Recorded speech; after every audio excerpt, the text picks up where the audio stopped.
welcome back to my channel. So recently I was on Reddit and a friend of the channel, Alley Cat, she actually did a deep dive on the Davis family, and I want to talk about everything she had to say, and I went beyond that and found out a few things myself. So let's go ahead and get into it. So Alley Cat 222 posted on the Seeking Sisterwife Reddit alright, as promised, here's the first part of the deep dive on the Davis family, and guys, do I have some tea for you. This is just part one because there are some things I don't have time to look into it all, but it's worth updating. I'll do a part two. Okay, so I have to start off with the biggest thing I found out. Remember how April and Jennifer supposedly married each other, and their reasoning why they did this was because they couldn't all marry? I always found that weird. So then I remembered in the first season they were on, they talked about this. Well, I went back because I also remember they show a photo of the two with a certificate. But that wasn't a marriage certificate, it was a license. And I even went back and confirmed this myself. And she said the difference is a license just states you can marry. A certificate means you did marry. And after that, I looked online, and wouldn't you know it, they aren't legally married.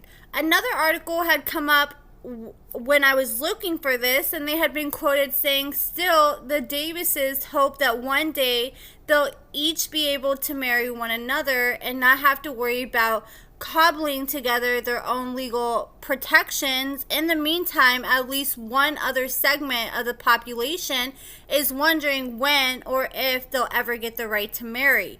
The Davises, a polygamous family living in Aurora, says they wish people in polygamous relationships could have their union legally recognized, because it really didn't make sense, did it? Why marry each other when you can't all marry? Why not just not marry at all, which is what they did though, since never married.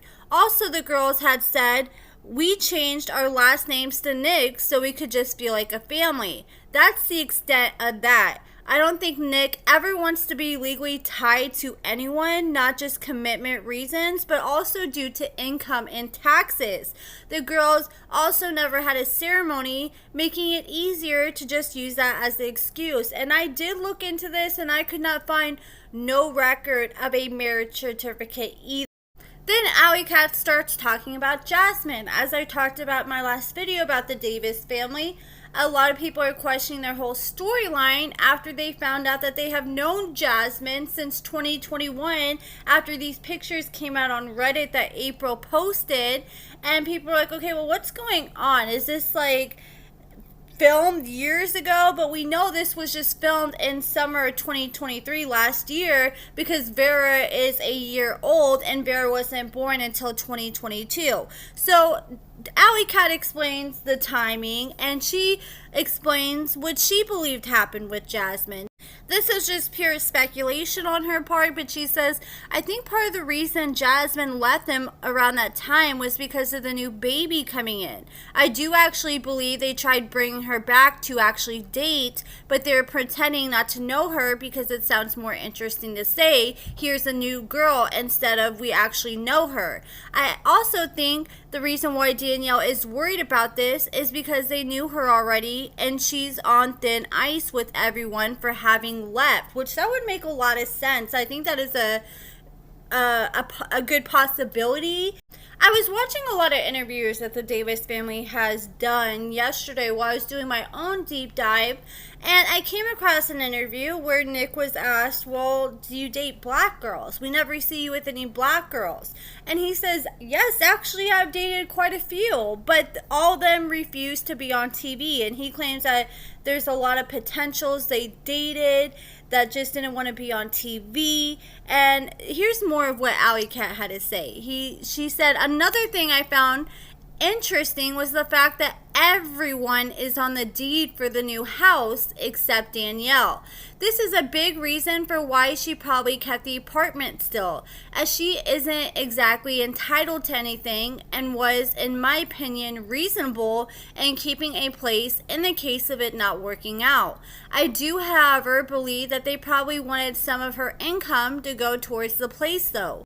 I'm not gonna lie, I'm starting to doubt the whole storyline that Danielle left to get her own apartment. And the reason why I'm starting to doubt this is because I was watching an interview that Nick and Jennifer did on an Apple podcast yesterday. And the interviewer was like, okay, so what happened when Danielle went and got this apartment? How long did she go get this apartment for? And it took Nick like a minute of stuttering before he's like, oh yeah, she went just for a week.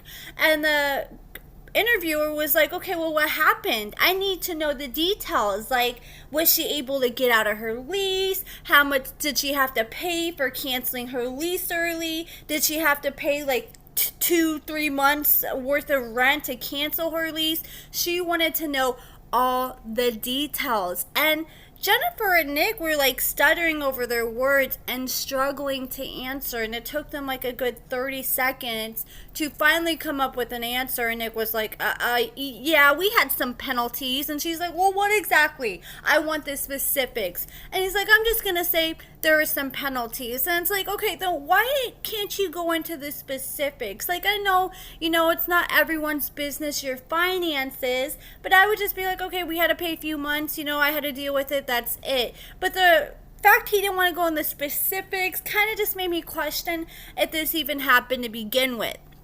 And the fact that it was kind of a struggle for him to answer the question, and it seemed like he really needed time to come up with an answer. And then Alley Cat goes on to say, April, as we know, has been the one there from the start. April said on the show, Nick's a lot to handle. Let's just say that in a lot of ways. Nick is a lot to handle in the bed. I'm wondering if this was the reason for adding a second girl in. I think this is a possible reason. And she said this is just a theory.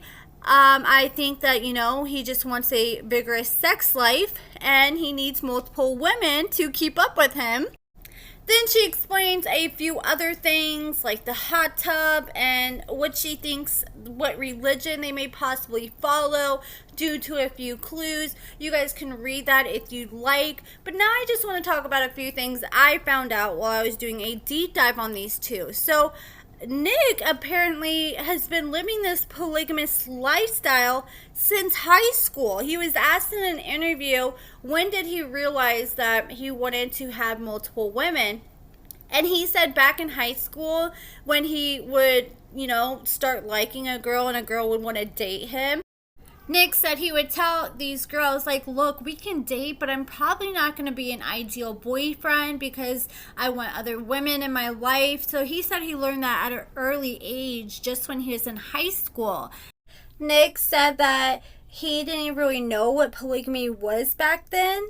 And he ended up meeting April, and they ended up getting together, and they were together for a while. And then April met someone else, and she brought her into the family. So there was another sister wife in the picture before Jennifer came in the picture, and then apparently it just wasn't working out for her. She ended up leaving the family, and then it was just April and Nick, and April was working at this job and Jennifer was working there, and they started to become really good friends.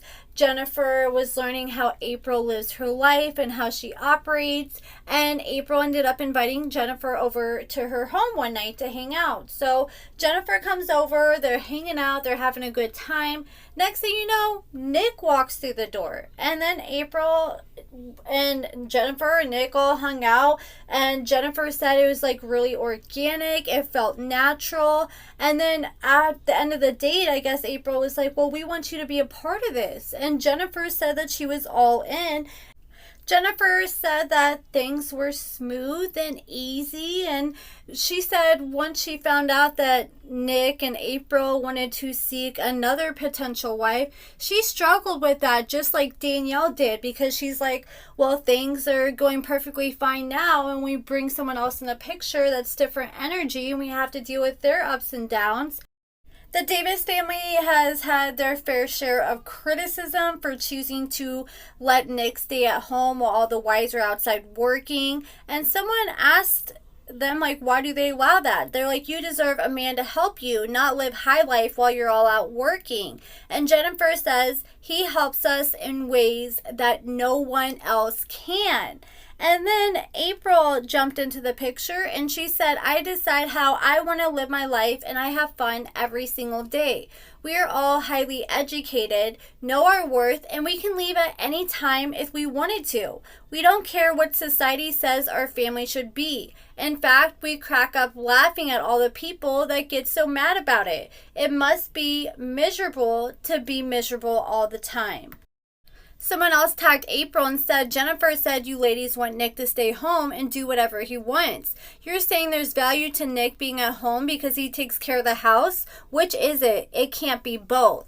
And Nick ended up responding. He did quotations, I don't know any stay-at-home parent that has time for personal fulfillment. And then Nick says these individuals are in need of a shift. Their perspectives need adjustment.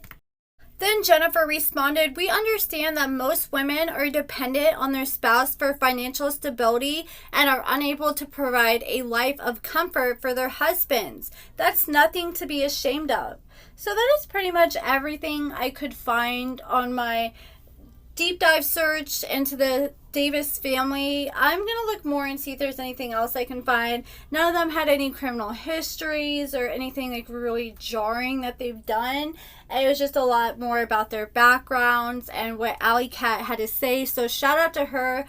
I think tonight is the official season finale of Seeking Sisterwife, and I'm a little sad, I'm not gonna lie, because I feel like this has been an alright season so far, and I've really looked forward to Monday nights. But that is it for this video, guys. Let me know what you guys think about everything in the comments below. Check out my lashes and cosmetics at AccordingtoAmber.com. Give this video a thumbs up, subscribe, and thank you so much for watching.